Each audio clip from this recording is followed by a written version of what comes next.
ओम शांति। आज 11 जुलाई 2026 साकार महावाक्य प्रातः मुरली बाबा कहते मीठे बच्चे तुमको निज विषय चिंता करिवार अछि, अन्यर नुहे। कहीं ना ड्रामा अनुसार जे करिवो से पाइबो। प्रश्न, त्रिकालदर्शी हेबा द्वारा आत्मा को केउ स्मृति आसीछि? उत्तर, आत्मा को स्मृति आसिला वास्तव रे मु मूलवतनर निवासी एही ड्रामा रे पाठ करिया पई आसीछि। मु मुख्य एक्टर होई 84 जन्मर अभिनय करिली। वर्तमान बाबांक सम्मुखरे अछि। पुणी तांक साथिरे घर को जीवी। मते पवित्र होई घर को जीवाको हेबो। पुणी सुखधाम को आसीबाको हेबो। एही समस्त खेल भारत उपरे ही तैयारी होइछि। त्रिकालदर्शी हेबा द्वारा आत्मा को एही सबु स्मृति आसी जाइछि। गीत बजाए बाबा ने, मरना तेरी गली में, जीना तेरी गली में। ओम शांति। एही गीत किए गाइले? पिलामाने। पिलामाने कौन कहउछंती? बाबा एबे तो केवल आपणकर गଳାର हार ही हेबार अछि। एही शरीर तो एहिटारे ही छाड़ी देबाको अछि। पिलामाने जानिछंती शांति धाम बा निर्वाण धाम रे बाबा एवं आमे आत्मा रूपी संतान माने रही थाउ। एबे बाबा बारंबार कहउछंती निजको आत्मा निश्चय कर। तुमे जानिछ आमे आत्मा माने बाबांक साथिरे निर्वाण धामर निवासी थिलु। पुणी एही शरीर धारण करी 84 जन्मर चक्र लगाइछु।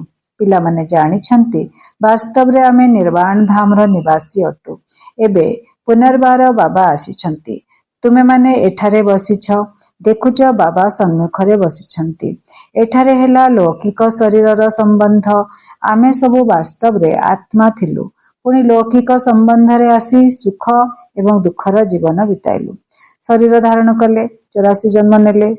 प्रथमे सुख, तापरे कलिजुग शेष बेलू दुख। बाकी कालीर मुरली रे बाबा कहते सत्य त्रेता द्वापर संपूर्ण सुख रहिबो। कलिजुगर अधा पर्यंत मध्य सुख रहिबो। तापरे कलिजुगर शेष रे मात्र दुख रहिबो। कालीर मुरली रे बाबा कहते एबे तुमे आत्मा माने त्रिकालदर्शी होइछ। बाबा मध्य तीन काल तीन लोकर ज्ञाता अटंती। तीन काल आ तीन लोक। तो तीन काल हला सत्य त्रेता द्वापर कलिजुग। तीन काल आदि मध्य अंत आउ तीन लोक। सूक्ष्म ऊपर हेला मूलवतन, सूक्ष्म मझिरे हेला सूक्ष्मवतन, तळे हेला स्थूलवतन। तो बाबा ए विषय जानिछंती। से तो ज्ञाता ज्ञानर सागर सर्वज्ञ। से आम मान को बुझाउछंती। तुमे माने मध्य पुरुषार्थर क्रम अनुसार जानिछ। पाठ पढ़ार स्मृति तो रहिबा उचित ना। एबे तुमर स्मृति आसीछि। बाबा बुझाइछंती तुमे माने मूलवतनर निवासी अट। वर्तमान तुमे बाप दादांक द्वारा त्रिकालदर्शी होइछ। तुमे जानिछ एही ड्रामा रे आमे माने मुख्य अभिनेता अटु। सारा ड्रामार ज्ञान वर्तमान तुम बुद्धि रे अछि। एबे आमर मने पडुछि जे आमे अधा कल्प सुखधाम रे ही रही थाउ। सेठारे रावण न थाए। आमे माने पूरा 84 जन्मर ही चक्र लगाउछु। एबे बाबा सम्मुखरे बसिछंती। आपणक श्रीमत रे चाली आमे आपणक साथिरे जीवु। जेते होई परिबो आपणको मने पकाइबु। तुम संतान मानकर सारा दिन एही चिंतन ही रहिबा उचित। जेतेबेले कि तुमे माने त्रिकालदर्शी होइछ, उच्चरु उच्च हेले भगवान। तांक साथिरे तुमे माने मध्य उच्चरु उच्चरे रहिला वाला अट। एबे तुमे संतान मानंकु घरर स्मृति आसीछि। आमे पवित्र होई निजर परमधाम घर को जीवु। पिला मानंकु घरर स्मृति आसीछि। कलिजुगरे ए दुनिया भल लागुनी। समस्ते घर को मने पकेइलानी बाबांक सहित जीवा पई। तो समस्ते घरर स्मृति आसिलानी। आमे पवित्र होई निजर परमधाम घर को जीवु। शिव बाबांकर पूजा हेउछि एवं शालिग्राम मानंकर मध्य पूजा होछि। बाबा ही आसी आत्मा मानंकु पावन करुछंती। एकमात्र बाबा आत्मा मानंकु पवित्र करथांती। आउ केही करि परिबे नाही। एबे तुमे सारा ड्रामार खेल को जानि जाइछ। तुमे माने बुझिछ भारत उपरे ही खेल तैयारी होइछि। तेबे एबे तुम संतान मानंकु बाबा सम्मुखरे बसी बुझाउछंती। प्रत्येक जीवात्मा जानिछंती बाबा ज्ञानर सागर अटंती। तांको भक्ति मार्ग रे डाकी आछंती एवं प्रतिज्ञा करि आछंती। बाबा आपण जेबे आसीबे तेबे निश्चय आमे आपणक मतरे ही चलिबु। एहा कोनोसी लौकिक संबंधर कथा नुहे। ତୁମକୁ ଦେହୀ ଅଭିମାନୀ ହୋଇ ଏହା ବୁଦ୍ଧିରେ ରଖିବାକୁ ହେବ ଯେ ମୋତେ କେବଳ ବେହଦ୍ର ପିତାଙ୍କର ଶ୍ରୀମତରେ ଚାଲିବାକୁ ହେବ। ତାଙ୍କ କଥା ହିଁ ମାନିବାର ଅଛି। ସିଏ ତ ବହୁତ ସହଜ ଭାବରେ ବୁଝାଉଛନ୍ତି। ଏବେ ତୁମର ଜ୍ଞାନର ତୃତୀୟ ନେତ୍ର ଖୋଲି ଯାଇଛି।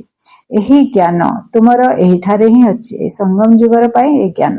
ତାପରେ ସତ୍ୟ ତ୍ରେତା ଦ୍ୱାପର କଳି ଯୁଗରେ ଏହି ଜ୍ଞାନ ରହିବନି। ମୂଳ ବତନରେ ତ ବାବା ଏବଂ ପିଲାମାନେ ରହିଥାନ୍ତି, ଆତ୍ମା ରୂପରେ ରହିଥାନ୍ତି।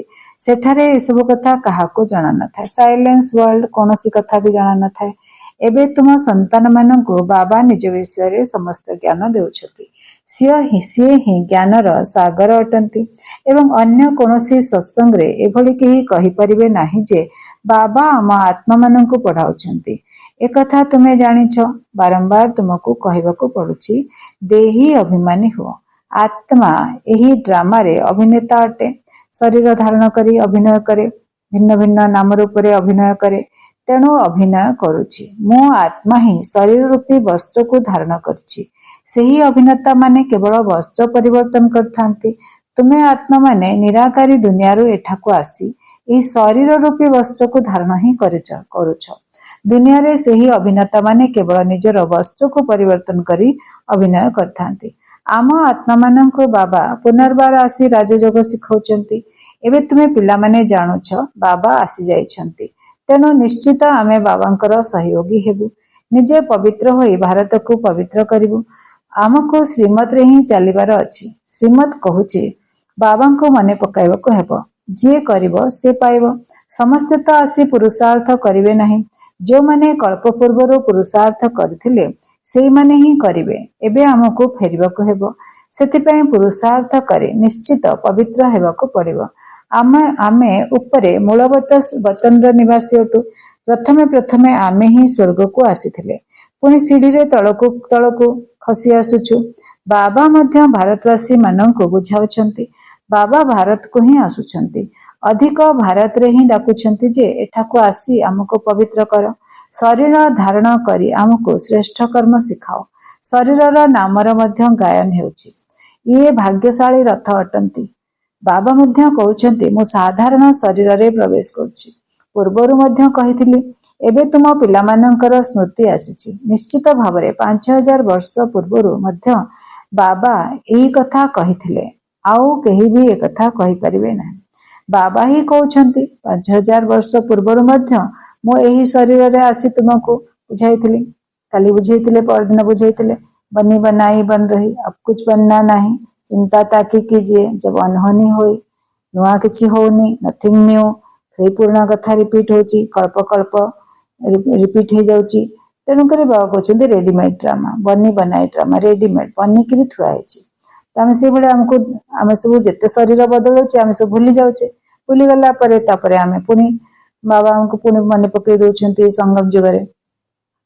କିନ୍ତୁ ପ୍ରତି ଜନ୍ମରେ ଆମକୁ ନୂଆ ନୂଆ ଲାଗୁଛି କାରଣ ଆମେ ଭୁଲି ଯାଉଛେ। ସଙ୍ଗମ ଯୁଗରେ ବାବା ଆମକୁ ପୁରା 5000 ବର୍ଷର ଜ୍ଞାନ ଦଉଛନ୍ତି କି ତୁମେ ଏୟା ପାର୍ଟ ବଜେଇକି ଅତୀତରେ ଏୟା ସବୁ କରିକିରି ଆସିଛ। ପୁଣି ଭବିଷ୍ୟତରେ ତୁମେ ଏୟା କରିବାକୁ ଯାଉଛ। ବାବା ବୁଝାଉଛନ୍ତି। ତ ବାବା କହୁଛନ୍ତି ଏବେ ପୁଣି ତୁମ ସନ୍ତାନ ମାନଙ୍କୁ କହୁଛି ଆତ୍ମ ଅଭିମାନୀ ହୁଅ। ତ ଏନେ ଆତ୍ମାର ଜ୍ଞାନ ନିହାତି ଦରକାର ଆଉ ଆତ୍ମ ଅଭିମାନୀ ହେବା ଦରକାର। ଦେହର ଅଭିମାନୀ ଯାଇଥିଲେ। ବର୍ତ୍ତମାନ ଆତ୍ମ ଅଭିମାନୀ ହେଇକି ଆମେ ସତ୍ୟଯୁଗକୁ ଯିବା। କାରଣ ସତ୍ୟଯୁଗରେ ସ୍ୱରୂପ ବନିକିରି ରହିବା। मैं शांत स्वरूप आत्मा हूँ, मैं सुख स्वरूप आत्मा हूँ, मैं पवित्र स्वरूप आत्मा हूँ। ଏଇଭଳିଆ ବନିକିରି ରହିବା। ସେଇ ହିସାବରେ ଆମକୁ ବର୍ତ୍ତମାନ ତୟାରୀ କରିବାର ଅଛି। ଯେମିତି ନାଟକର କଳାକାର ମାନଙ୍କର ମନେ ରହିଥାଏ ମୁଁ କେଉଁ ବସ୍ତ୍ରକୁ ଧାରଣ କରି କି ଅଭିନୟ କରୁଛି, କିନ୍ତୁ ସେମାନେ ତ ଦେହ ଅଭିମାନୀ ଅଟନ୍ତି। ଏସବୁ ହେଲା ବେହଦର କଥା। ଆମକୁ ଦେହୀ ଅଭିମାନୀ ହେବାର ଅଛି। ଆମେ ବାସ୍ତବରେ ଆତ୍ମା ହିଁ ଅଟୁ। ଏବେ ଆମର ଅଭିନୟ ଶେଷ ହେବାକୁ ଯାଉଛି। ବାବା ସମ୍ମୁଖରେ ବସି ସବୁକିଛି ପିଲାମାନଙ୍କୁ ତୁମମାନଙ୍କୁ ବୁଝାଉଛନ୍ତି। ଏହି କଥାକୁ ଭୁଲିଯାଅ ନାହିଁ। ମାୟା କେତେ ବିଘ୍ନ ପକାଉଛି। ବାବା ବୁଝାଉଛନ୍ତି ପିଲାମାନେ ତୁମକୁ କୌଣସି ବି ବିକର୍ମ କରିବାର ନାହିଁ। ମନ ଭିତରେ ବହୁତ ତୋଫାନ ତ ଆସିବ। ନିଜର ପରୀକ୍ଷା ନେବାକୁ ହେବ। ମୋର କର୍ମେନ୍ଦ୍ରିୟ ଗୁଡ଼ିକ ଚଳାୟମାନ ହେଉନାହାନ୍ତି ତ ମୁଁ କାମ ବିକାରକୁ ଜିତି ପାରିବି? ତୁମ ପାଇଁ ତ ବହୁତ ସହଜ ଅଟେ। ଆମେ ସମସ୍ତେ ଆତ୍ମା ଅଟୁ। ଗୋଟିଏ ପିତାଙ୍କର ସନ୍ତାନ। ବାବାଙ୍କ ସହିତ ହିଁ ଯୋଗ ଲଗାଇବାକୁ ହେବ। କର୍ମେନ୍ଦ୍ରିୟ ଗୁଡ଼ିକ ଚଳାୟମାନ ହେବା ଏହା ମଧ୍ୟ ଦେହ ଅଭିମାନ ହେଲା ନା। ତୁମକୁ କାହାକୁ ବି ଡରିବାର ନାହିଁ, ନିର୍ଭୟ ହେବାର ଅଛି। ଯଦି କେବେ ବି କେଉଁଠାକୁ ଯାଉଛ ତେବେ ସାକ୍ଷୀ ହୋଇ ଦେଖିବାର ଅଛି, ମୁଁ ତ ଆତ୍ମା ଅଟେ। ଏହି ଖେଳକୁ ତୁମେ ପୁରା ଜାଣି ଯାଇଛ। ଉଚ୍ଚରୁ ଉଚ୍ଚ ବାବା ଅଟନ୍ତି। ଏହି କଥା ବୁଦ୍ଧିରେ ଆସିଯାଇଛି। ତାଙ୍କୁ ବିନ୍ଦୁ କୁହାଯାଉଛି। ନିରାକାରୀ ଦୁନିଆରେ ଆତ୍ମାମାନଙ୍କର ବୃକ୍ଷ ରହିଛି। ବୀଜରୁ ବୃକ୍ଷ ବାହାରିଥାଏ, ପୁଣି କ୍ରମ ଅନୁସାରେ ପତ୍ର ସବୁ ଆସିଥାଏ। ଏହି ସୃଷ୍ଟି ରୂପୀ ବୃକ୍ଷ ମଧ୍ୟ ସେହିପରି। ଉପରୁ ପରମଧାମରୁ କ୍ରମ ଅନୁସାରେ ଆତ୍ମାମାନେ ଆସିଥାନ୍ତି। ଆତ୍ମା କିପରି ପ୍ରବେଶ କରେ, କିପରି ବାହାରିଯାଏ, ଏହାକୁ କେହି ଦେଖିପାରିବେ ନାହିଁ। ଏବେ ବାବା ବୁଝାଉଛନ୍ତି, ତୁମର ଆତ୍ମା ପତିତ ହୋଇଯାଇଛି, ତାକୁ ପବିତ୍ର କର। ଆତ୍ମା କିପରି ପ୍ରବେଶ କରେ और କିପରି ବାହାରିଯାଏ, ଏକଥା ଦୁନିଆରେ କେହି ଜାଣିନାହାନ୍ତି, କିନ୍ତୁ ବାବା ଏନେ ଆମକୁ ବୁଝେଇ ସାରିଲେଣି କି ଆତ୍ମା ବାହାରିଯିବ, ଶରୀରକୁ ଛାଡ଼ିଦବ, ପୁଣି ଆଉ ଗୋଟେ ନୂଆ ଶରୀରରେ ଯାଇକି ପ୍ରବେଶ କରିବ। ଆମେ ସେମିତି ଭାବୁଥିଲେ, ହଁ ମରିଗଲେ ଏମିତି ଭାବୁଥିଲେ, କିନ୍ତୁ ଏବେ ଆମେ ରିଏଲାଇଜ କରୁଛେ ଯେ ଆତ୍ମା ଶରୀରରୁ ବାହାରି ଗଲାରୁ ଶରୀରର ଏଇଭଳିଆ ଦୁର୍ଦ୍ଦଶା ହଉଛି, ତାକୁ ପୁଣି ଦାହ ସଂସ୍କାର କରିବାକୁ ପଡୁଛି। ତ ବାବା କହୁଛନ୍ତି, ଏବେ ବାବା ବୁଝାଉଛନ୍ତି, ତୁମ ଆତ୍ମା ପତିତ ହୋଇଯାଇଛି, ତାକୁ ପବିତ୍ର କର। ଏହାଙ୍କ ବ୍ରହ୍ମାଙ୍କ ଦ୍ୱାରା ବାବା ଆସି ବୁଝାଉଛନ୍ତି। ବାବା ତ କର୍ମେନ୍ଦ୍ରିୟ ଦ୍ୱାରା କଥା କହୁଛନ୍ତି ନା। ଆତ୍ମା ବିନ୍ଦୁ ଯଦି ଏହି ଶରୀରରେ ନଥାନ୍ତା ତେବେ ଏହି କର୍ମେନ୍ଦ୍ରିୟ ଗୁଡ଼ିକ କିଛି କରିପାରି ନଥାନ୍ତେ। ଏତେ ଛୋଟ ବିନ୍ଦୁ କେତେ ଶକ୍ତିଶାଳୀ ଅଟେ, ତା ଭିତରେ ସାରା ଜ୍ଞାନ ରହିଛି। ବାବା ଜ୍ଞାନର ସାଗର ଅଟନ୍ତି, ଯିଏକି ତୁମକୁ ବସି ବୁଝାଉଛନ୍ତି। ତାଙ୍କ ଭିତରେ ସାରା ଜ୍ଞାନ ରହିଛି। ତାଙ୍କର ଏହି ପାର୍ଟ ମଧ୍ୟ ଡ୍ରାମାରେ ନିର୍ଦ୍ଧାର୍ଯ୍ୟ ଅଛି। ତୁମ ଆତ୍ମାରେ ମଧ୍ୟ 84 ଜନ୍ମର ପାର୍ଟ ରହିଛି। ତୁମେ ଦୁଃଖ ସୁଖର ପାର୍ଟ କରୁଛ, ଦୁଃଖରେ ବହୁତ କଷ୍ଟ ଭୋଗ କରୁଛ। ବାବା କହୁଛନ୍ତି, ମୁଁ ତ ପୁନର୍ଜନ୍ମରେ ଆସୁନାହିଁ, ତୁମେ 84 ଜନ୍ମ ନେଉଛ। ମୁଁ ତ ନେଉନାହିଁ। ମୁଁ ଆସି ତୁମ ସନ୍ତାନମାନଙ୍କୁ ସହଜ ଉପାୟ ବତାଉଛି ଯେ ମୋତେ ମନେ ପକାଅ, ତେବେ ପବିତ୍ର ହୋଇଯିବ। ଅଧା କଳ୍ପ ତୁମେ କାମ ଅଗ୍ନିରେ ବସି ତମ ପ୍ରଧାନ ପତିତ ହୋଇଯାଇଛ। ଆତ୍ମାମାନଙ୍କ ସାଥିରେ ହିଁ ବାବା କଥାବାର୍ତ୍ତା କରୁଛନ୍ତି। ଆତ୍ମାର କର୍ମେନ୍ଦ୍ରିୟ ଗୁଡ଼ିକ ପ୍ରଥମେ ଛୋଟ ହୋଇଥାନ୍ତି, ପରେ ବଡ଼ ହୋଇଥାନ୍ତି। ଆତ୍ମା ତ ଛୋଟ ବଡ଼ ହୋଇନଥାଏ। ଆତ୍ମା ହିଁ କହିଥାଏ, ହେ ପତିତ ପାବନ ଆସ। ଆତ୍ମା ନିଜର ପିତାଙ୍କୁ ଡାକୁଛି। ବାବା କହୁଛନ୍ତି, ମୁଁ କଳ୍ପ କଳ୍ପ ଆସୁଛି। ମୁଁ କଳ୍ପ କଳ୍ପ ଆସୁଛି ତୁମ ପତିତ ମାନଙ୍କୁ ପବିତ୍ର କରିବା ପାଇଁ। ଏବେ ତୁମେ ଜାଣିଛ ଆତ୍ମା କିପରି ଯିବା ଆସିବା କରୁଛି। ମନୁଷ୍ୟ ଆତ୍ମାକୁ ଦେଖିବା ପାଇଁ ବହୁତ ଚେଷ୍ଟା କରୁଛନ୍ତି। ମନୁଷ୍ୟମାନେ ଆତ୍ମାକୁ ଦେଖିବା ପାଇଁ ବହୁତ ଚେଷ୍ଟା କରୁଛନ୍ତି ଯେ ଦେଖିବା ଆତ୍ମା କିପରି ବାହାରି ଯାଉଛି, କିନ୍ତୁ କାହାକୁ ଜଣାପଡୁନାହିଁ, କାରଣ ଏହା ଅତି ସୂକ୍ଷ୍ମ ଅଟେ। ଏତେ ଛୋଟିଆ ଆତ୍ମାରେ କେତେ ପାର୍ଟ ଭରା ହୋଇ ରହିଛି। ଯେପରି ମଞ୍ଜି ଭିତରେ ବୃକ୍ଷର ସାରା ଜ୍ଞାନ ରହିଥାଏ, ସେହି ମଞ୍ଜି ତ ଜଡ଼ ଅଟେ। ବରଗଛର ମଞ୍ଜି କେତେ ଛୋଟ, ସେଥିରୁ କେତେ ବଡ଼ ଏବଂ ଲମ୍ବା ବୃକ୍ଷ ସୃଷ୍ଟି ହେଉଛି। କଲିକତାରେ ଥିବା ବରଗଛକୁ ଅନେକ ପିଲା ଦେଖିଥିବେ। ବହୁତ ବଡ଼ ବୃକ୍ଷ, ତାର ମୂଳ ସମ୍ପୂର୍ଣ୍ଣ ଭାବେ ସଢ଼ି ଯାଇଛି, ତାର ଅସଲି ଗଣ୍ଡି ଯେ ସମ୍ପୂର୍ଣ୍ଣ ଭାବରେ ସଢ଼ି ଯାଇଛି। ବାକି ବୃକ୍ଷଟି ଓହଳ ଦ୍ୱାରା ଛିଡ଼ା ହୋଇଛି। ଏହି ସୃଷ୍ଟି ରୂପୀ ବୃକ୍ଷ ମଧ୍ୟ ସେହିପରି। ଦେବତା ଧର୍ମ ରୂପୀ ମୂଳଦୁଆ ନାହିଁ। ବୃକ୍ଷ ମଧ୍ୟ ବର୍ତ୍ତମାନ ଜୀର୍ଣ୍ଣଶୀର୍ଣ୍ଣ ଅବସ୍ଥା ହୋଇଗଲାଣି।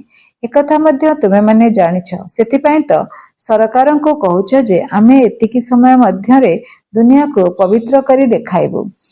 ମନୁଷ୍ୟମାନେ ଏହି ସବୁ କଥାକୁ ବୁଝିପାରୁନାହାନ୍ତି। ତୁମର ତ ନିଶ୍ଚୟ ରହିଛି ଯେ ଆମେ ଏହି ଭାରତକୁ ନିଶ୍ଚିତ ଶ୍ରେଷ୍ଠାଚାରୀ କରିବୁ। ତେବେ ତ ଯାଇ ଭ୍ରଷ୍ଟାଚାରୀ ଦୁନିଆର ବିନାଶ ହେବ। ଏମାନେ ଯେଉଁ କଥା ଭାବୁଛନ୍ତି ଯେ ଦୁନିଆରେ ଶାନ୍ତି ହେଇଯାଉ, କାରଣ ଆତ୍ମା ପାଠ କରି କରି ଥକିଗଲାଣି, ସେଥିପାଇଁ ଡାକୁଛି, ହେ ଶାନ୍ତି ଦାତା। ଏମାନେ କ'ଣ ଜାଣିଛନ୍ତି ଯେ ଆତ୍ମା ଶାନ୍ତ ସ୍ୱରୂପ ଅଟେ? କିନ୍ତୁ ଏଠାରେ ଆତ୍ମାକୁ କର୍ମେନ୍ଦ୍ରିୟ ଦ୍ୱାରା କର୍ମ ତ ନିଶ୍ଚିତ କରିବାକୁ ହିଁ ପଡ଼ିବ। ଶାନ୍ତି ଦିଅ ବୋଲି କହୁଛନ୍ତି, ଏକଥା କାହାକୁ ବି ଜଣା ନାହିଁ ଯେ ଶାନ୍ତିଧାମ ଅଲଗା ଏବଂ ସୁଖଧାମ ଅଲଗା। ଦୁନିଆର ଲୋକଙ୍କୁ ଜଣା ନାହିଁ ଯେ ଶାନ୍ତିଧାମ ଅଲଗା, ସୁଖଧାମ ମାନେ ସ୍ୱର୍ଗ ଅଲଗା। ଶାନ୍ତିଧାମ ହେଲା ପରମଧାମ, ସୁଖଧାମ ହେଲା ସ୍ୱର୍ଗ। ତ ବାବା କହୁଛନ୍ତି, ସୁଖଧାମରେ ବହୁତ କମ ମନୁଷ୍ୟ ଥାଆନ୍ତି। ତାହା ପବିତ୍ର ଦୁନିଆ ହିଁ ଅଟେ। ସେଠାରେ ତ କେହି ଶାନ୍ତି ମାଗି ନଥାନ୍ତି। କର୍ମ ତ ସେଠାରେ ମଧ୍ୟ କରିଥାନ୍ତି, କିନ୍ତୁ ସେଠାରେ ଅଶାନ୍ତି ନଥାଏ। ଜୀବନ ମୁକ୍ତି ଧାମ ଏବଂ ଶାନ୍ତି ଧାମ ଦୁଇଟି ଯାକ ଅଲଗା ଅଲଗା ଅଟନ୍ତି। ସତ୍ୟ ଯୁଗରେ ଜୀବାତ୍ମା ମାନଙ୍କୁ ସୁଖ ବି ମିଳିଥାଏ, ତ ଶାନ୍ତି ବି ମିଳିଥାଏ। ସଦା ସୁସ୍ଥ, ସଦା ସମ୍ପତ୍ତିବାନ ହୋଇଥାନ୍ତି। ଏବେ ତୁମେ ଜାଣିଛ ସ୍ୱର୍ଗ କାହାକୁ କୁହାଯାଏ। ଦୁନିଆରେ ଏକଥା ମଧ୍ୟ କାହାକୁ ଜଣା ନାହିଁ ଯେ ସ୍ୱର୍ଗ କ'ଣ। ଏହି ଲକ୍ଷ୍ମୀନାରାୟଣ ଲକ୍ଷ୍ମୀ ନାରାୟଣ ସନ୍ତାନ ଅଟନ୍ତି ନା। ଏହି ସନ୍ତାନ ମାନଙ୍କୁ ମଧ୍ୟ ସୁଖ କିଏ ଦେଲା? ଲକ୍ଷ୍ମୀ ନାରାୟଣ କାହାର ସନ୍ତାନ? ତାଙ୍କୁ ସୁଖ କିଏ ଦେଲା? ସତ୍ୟଯୁଗର ସ୍ୱର୍ଗର ସୁଖ କିଏ ଦେଲା? କେହି ତ ସୁଖଦାତା ଅଛନ୍ତି ନା। କାରଣ ସ୍ୱର୍ଗ ନଥିଲା କି ଲକ୍ଷ୍ମୀ ନାରାୟଣ ନଥିଲେ, ତ ତାଙ୍କୁ କୋଉଠୁ ଆଣିଲେ? କିଏ ଦେଲା ତାଙ୍କୁ ରାଜାଇ? କିଏ ତାଙ୍କୁ, କାହାର ସନ୍ତାନ? ସିଏ ହେଲେ ଶିବଙ୍କର ସନ୍ତାନ। ତ ତାଙ୍କୁ ପୁଣି ସୁଖ କିଏ ଦେଲେ? ଶିବ ବାବା ଦେଲେ। କେମିତି ଦେଲେ? କେବେ ଦେଲେ? ସଙ୍ଗମ ଯୁଗରେ ଦେଲେ। କେମିତି ଦେଲେ? ରାଜଯୋଗର ଅଭ୍ୟାସ ସେମାନେ କଲେ। ସେମାନେ ରାଜଯୋଗରେ ଅଭ୍ୟାସ କରିକି ବହୁତ ଭଲ ପୁରୁଷାର୍ଥ କଲେ, ବହୁତ ଶ୍ରେଷ୍ଠ ପୁରୁଷାର୍ଥ କଲେ, ନମ୍ବର 1 ଆଉ ନମ୍ବର 2 ପୋଜିସନ କୁ ପାଇଲେ। ଏଇଟା ହେଲା ବିଦ୍ୟାଳୟ। ତ ଶ୍ରେଷ୍ଠ ବନିଲେ। କେହି ତ ସୁଖଦାତା ଅଛନ୍ତି ନା। ତାହେଲେ କାହାଠୁ ନେଲେ ତ? କଣ ଏମାନଙ୍କର ରାଜ୍ୟ ପୁଣି ଆସିବ? ସ୍ୱର୍ଗର ନିଶ୍ଚିତ ପୁଣି ପୁନରାବୃତ୍ତି ହେବ। ଯେତେବେଳେ ଆମେ ସ୍ୱର୍ଗରେ ଥିବା ସେତେବେଳେ ଏକଥା କହିବା ନାହିଁ ଯେ ନର୍କର ପୁଣି ପୁନରାବୃତ୍ତି ହେବ। ଫ୍ୟୁଚରକୁ କେହି ଜାଣିବେନି, ପାଷ୍ଟକୁ ଜାଣିବେ, ଫ୍ୟୁଚରକୁ କେହି ଜାଣିବେନି। କିନ୍ତୁ ଏବେ ଯେତେବେଳେ ଷ୍ଟାର୍ଟ ହବ ସତ୍ୟଯୁଗ, ସେତେବେଳେ ମଧ୍ୟ ପାଷ୍ଟକୁ ଜାଣିପାରିବେନି କି ସଙ୍ଗମ ଯୁଗ ଥିଲା, କଳି ଯୁଗ ଥିଲା, ଏସବୁ ଜାଣିପାରିବେନି। ସେଇ ସତ୍ୟଯୁଗରୁ ହିଁ ଆରମ୍ଭ ହବ। ତାପରେ ସତ୍ୟଯୁଗରେ ହିଁ ଯାହା ଯାହା ହବ ସବୁ ମନେ ରଖିବେ। ହିଷ୍ଟ୍ରି ମଧ୍ୟ ଲେଖା ହବ। ଏବେ କହୁଛ ପବିତ୍ରତା ସୁଖ ଶାନ୍ତିର ନୂଆ ଦୁନିଆ ପୁନର୍ବାର ଆସିବ। ଏହା ତ ପୁରୁଣା ଦୁଃଖଧାମ ଅଟେ। ଏହାକୁ ଲୌହ ଯୁଗ ବୋଲି କୁହାଯାଉଛି। ନୂଆ ଦୁନିଆ ବି ତ ଥିଲା ନା, ତାକୁ ସ୍ୱର୍ଗ କୁହାଯାଉଥିଲା। ଏହି ଜ୍ଞାନ ତୁମ ବୁଦ୍ଧିରେ ରହିଛି। ନିଶ୍ଚିତ ଭାବରେ ଆମେ ପୁନର୍ବାର ଦେବୀ ଦେବତା ହେଉଛୁ। ତୁମର ଲକ୍ଷ୍ୟ ଏବଂ ଉଦ୍ଦେଶ୍ୟ ହିଁ ଏହା ଅଟେ। ଆମେ ପୁଣି ଥରେ ସ୍ୱର୍ଗର ରାଜତ୍ୱ ନେଉଛୁ। ବେହଦ୍ର ବାବାଙ୍କ ଠାରୁ ଆମେ ନିଶ୍ଚିତ ସମ୍ପତ୍ତି ପାଇବୁ। ଏହି କଥାକୁ ଭଲ ଭାବରେ ମନେ ପକାଇବାକୁ ହେବ। ଆମେ ଆତ୍ମାମାନେ ସେହିଠାରେ ରହିଥାଉ, ପୁଣି ଆମେ ଏଠାକୁ ପାଠ କରିବା ପାଇଁ ଆସିଛୁ। ଏବେ ଆମକୁ ସ୍ମୃତି ଆସିଛି ଆମେ କିପରି 84 ଜନ୍ମ ନେଉଛୁ। ବାବା ମଧ୍ୟ ତୁମେ ବ୍ରହ୍ମାମୁଖ ବଂଶାବଳୀ ବ୍ରାହ୍ମଣ ମାନଙ୍କୁ ବୁଝାଉଛନ୍ତି। ବ୍ରାହ୍ମଣ ହେବା ବିନା, ପ୍ରଜାପିତା ବ୍ରହ୍ମାଙ୍କର ସନ୍ତାନ ହେବା ବିନା ଶିବ ବାବାଙ୍କ ଠାରୁ ସମ୍ପତ୍ତି କିପରି ନେଇପାରିବ? ତ ବାବା କହୁଛନ୍ତି, ଯିଏ ବ୍ରାହ୍ମଣ ବନିଲାନି, ବ୍ରହ୍ମାଙ୍କର ସନ୍ତାନ, ବ୍ରାହ୍ମଣ ହେଲାନି, ପ୍ରଜାପିତା ବ୍ରହ୍ମାଙ୍କର ସନ୍ତାନ ହେଲାନି, ସେ ପୁଣି ଶିବ ବାବାଙ୍କର ସମ୍ପତ୍ତି କିପରି ନେଇପାରିବ? କାହିଁକି ନା ଶିବ ବାବା ତ ବ୍ରହ୍ମାଙ୍କ ଥ୍ରୁରେ ଦଉଛନ୍ତି, ତାଙ୍କ ଦ୍ଵାରା ଦଉଛନ୍ତି। ବିନା ବ୍ରହ୍ମାଙ୍କର ସେ କାମ କରିପାରିବେନି, ବ୍ରହ୍ମାଙ୍କ ଦ୍ଵାରା। ତେଣୁ ବ୍ରାହ୍ମଣ ବନିବାକୁ ପଡିବ। ବ୍ରହ୍ମାଙ୍କ ଦ୍ଵାରା ବ୍ରହ୍ମା କୁମାରୀ, ପ୍ରଜାପିତା ବ୍ରହ୍ମା କୁମାରୀ ଈଶ୍ୱରୀୟ ବିଶ୍ୱବିଦ୍ୟାଳୟରେ ପାଠ ପଢିବାକୁ ପଡିବ, ତାହେଲେ ଯାଇକି ମିଳିବ। ତ ବ୍ରହ୍ମାଙ୍କ ଦ୍ଵାରା ଶିବ ବାବା ଆମକୁ ଦେବେ। ତ ପ୍ରଜାପିତା ବ୍ରହ୍ମା ତ ବିଖ୍ୟାତ ଅଟନ୍ତି ନା, ବ୍ରହ୍ମାଙ୍କ ଦ୍ଵାରା ନୂଆ ଦୁନିଆର ସ୍ଥାପନା କରୁଛନ୍ତି। ତେଣୁ ନୂଆ ଦୁନିଆର ରାଜ୍ୟ ମଧ୍ୟ ନିଶ୍ଚିତ ସେମାନଙ୍କୁ ମିଳିଥିବ। 5000 ବର୍ଷ ପୂର୍ବରୁ ମଧ୍ୟ ବ୍ରହ୍ମାଙ୍କ ଦ୍ଵାରା ବିଷ୍ଣୁପୁରୀର ସ୍ଥାପନା କରିଥିଲେ। ଏବେ ପୁଣି ପୁନରାବୃତ୍ତି ହେବ, ସେଥିପାଇଁ ତୁମେ ପ୍ରସ୍ତୁତି କରୁଛ।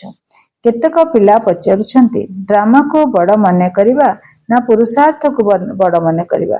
ବୁଝାଯାଉଛି ପୁରୁଷାର୍ଥ ନିଶ୍ଚିତ କରିବାକୁ ହିଁ ହେବ। ପୁରୁଷାର୍ଥ ବିନା ପ୍ରାଲବ୍ଧ କେମିତି ମିଳିବ? ପୁରା ପୁରୁଷାର୍ଥ କରିବାକୁ ହେବ। କେହି ଯଦି ଭଲ ଭାବରେ ପୁରୁଷାର୍ଥ କରିଥାନ୍ତି, ତେବେ ବୁଝିବାକୁ ହେଇଥାଏ ଯେ ଡ୍ରାମା ଅନୁସାରେ ଆଙ୍କର ଭଲ ପୁରୁଷାର୍ଥ ଚାଲୁଛି। ପଦ ମଧ୍ୟ ଭଲ ପାଇବେ। ତାଙ୍କର ପୁରୁଷାର୍ଥ ବହୁତ ତୀବ୍ର ଗତିରେ ଚାଲିଛି। ଚାଲୁ ଚାଲୁ ପୁଣି କାହାର କମ ପଦ ମଧ୍ୟ ହେଇଯାଇଥାଏ। ବ୍ରାହ୍ମଣୀ ମାନେ ଜାଣିଛନ୍ତି ଏବଂ ବ୍ରାହ୍ମଣୀ ମାନଙ୍କ ପାଖକୁ ଆସିଲା ବାଲା ମଧ୍ୟ ଜାଣିଛନ୍ତି। ଅମୁକ ବହୁତ ଭଲ ଭାବରେ ପୁରୁଷାର୍ଥ କରୁଥିଲା, ଆଜିକାଲି ଆସୁନାହିଁ। କହୁଛନ୍ତି କିଏ ଜାଣେ, ମୋ ବୁଦ୍ଧିରେ କାହିଁକି ଧାରଣା ହେଉନାହିଁ। କେତେ ପିଲା କହୁଛନ୍ତି, କିଏ ଜାଣେ କାହିଁକି ମୋ ମୁଣ୍ଡରେ, ମୋ ବୁଦ୍ଧିରେ ଏତେ ଧାରଣା ହେଉନାହିଁ। ବାବାଙ୍କୁ ମୁଁ ସ୍ମରଣ ହିଁ କରିପାରୁନାହିଁ। ବାସ୍, ମୁଁ ଚାଲିପାରିବି ନାହିଁ। ଲକ୍ଷ୍ୟ ବହୁତ ଉଞ୍ଚ। ଏଇଭଳି ଭାବରେ ଲେଖି ଦେଉଛନ୍ତି। ମୂଳ କଥା ହିଁ ହେଲା ନିର୍ବିକାରୀ ହେବା। ବିକାର ଗୁଡ଼ିକୁ ଛାଡ଼ିବା ବଡ଼ ମୁସ୍କିଲ। ତୁମେ ଜାଣିଛ, ଡ୍ରାମା ଅନୁସାରେ କଳ୍ପ ପୂର୍ବ ଭଳି ଆଙ୍କର ଏଭଳି ଅବସ୍ଥା ଚାଲି ଆସିଛି। ଆଚ୍ଛା, ମିଠା ମିଠା ଶିକିଲ ଦେ ସନ୍ତାନ ମାନଙ୍କ ପ୍ରତି ମାତା ପିତା ବାପ ଦାଦାଙ୍କର ମଧୁର ସ୍ନେହ ସମ୍ପନ୍ନ ଶୁଭେଚ୍ଛା ଏବଂ ସୁପ୍ରଭାତ।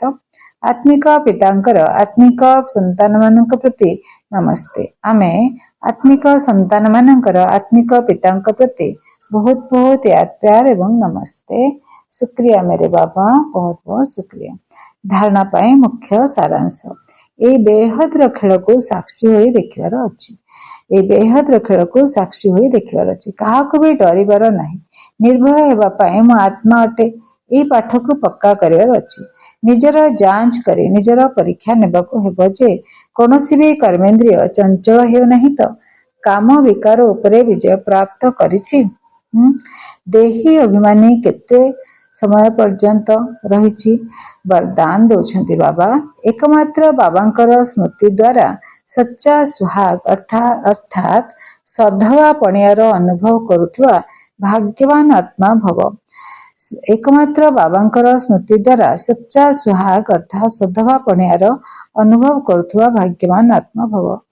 ଯେଉଁମାନେ କୌଣସି ବି ଆତ୍ମାର କଥା ଶୁଣୁଥିଲେ ମଧ୍ୟ ଶୁଣନ୍ତି ନାହିଁ, ଅନ୍ୟ କୌଣସି ଆତ୍ମାର ସ୍ମୃତି ସଂକଳ୍ପ ବା ସ୍ୱପ୍ନରେ ମଧ୍ୟ ଆଣନ୍ତି ନାହିଁ, ଅର୍ଥାତ୍ କୌଣସି ବି ଦେହଧାରୀ ପ୍ରତି ଆକର୍ଷିତ ହୁଅନ୍ତି ନାହିଁ, ଏକମାତ୍ର ବାବା ଦ୍ୱିତୀୟ କେହି ନୁହେଁ ଏହି ସ୍ମୃତିରେ ରହିଥାନ୍ତି, ସେମାନଙ୍କ ମସ୍ତକରେ ଅବିନାଶୀ ସୁହାଗର ତିଲକ ଲାଗିଯାଇଥାଏ। ଏହିଭଳି ସଚ୍ଚା ସୁହାଗୀନ ଆତ୍ମାମାନେ ହିଁ ଭାଗ୍ୟବାନ ଅଟନ୍ତି। ବାବା କହୁଛନ୍ତି ସ୍ଲୋଗାନ, ଯଦି ନିଜର ଶ୍ରେଷ୍ଠ ସ୍ଥିତି ନିର୍ମାଣ କରିବାକୁ ଚାହୁଁଛ ତେବେ ପ୍ରଥମେ ଅନ୍ତର୍ମୁଖୀ ହୁଅ, ତାପରେ ବହିର୍ମୁଖତାରେ ଆସ। ଅବ୍ୟକ୍ତିସାରେ ହିଁ ଜ୍ୱାଳା ସ୍ୱରୂପ ସ୍ଥିତିରେ ରହି ଶକ୍ତିଶାଳୀ ଯୋଗର ଅନୁଭବ କର। ଯେପରି କୌଣସି ଜିନିଷ ଯଦି ନିଆଁରେ ପକାଇ ଦେବା ତେବେ ତାର ନାମ, ରୂପ, ଗୁଣ ଇତ୍ୟାଦି ସବୁ ବଦଳିଯିବ। ସେହିପରି ଯେତେବେଳେ ତୁମେମାନେ ବାବା ମନେ ପକାଇବାର ଲଗନରେ ଅଗ୍ନିରେ ପଡ଼ିଯାଉଛ ସେତେବେଳେ ପରିବର୍ତ୍ତନ ହେଇଯାଉଛ। ମନୁଷ୍ୟରୁ ବ୍ରାହ୍ମଣ ହେଇଯାଉଛ, ତାପରେ ବ୍ରାହ୍ମଣରୁ ଫରିସ୍ତା ତଥା ଦେବତା ହେଇଯାଉଛ। ଲଗନର ଅଗ୍ନି ଦ୍ୱାରା ଏଭଳି ପରିବର୍ତ୍ତନ ହୋଇଥାଏ ଯାହାକି ତିଳେ ମାତ୍ର ବି ମୋର ପଣିଆ ରହିନଥାଏ। ସେଥିପାଇଁ ହିଁ ଯୋଗକୁ ଜ୍ୱାଳା ରୂପ କୁହାଯାଉଛି। ଆଚ୍ଛା, ଓମ୍ ଶାନ୍ତି।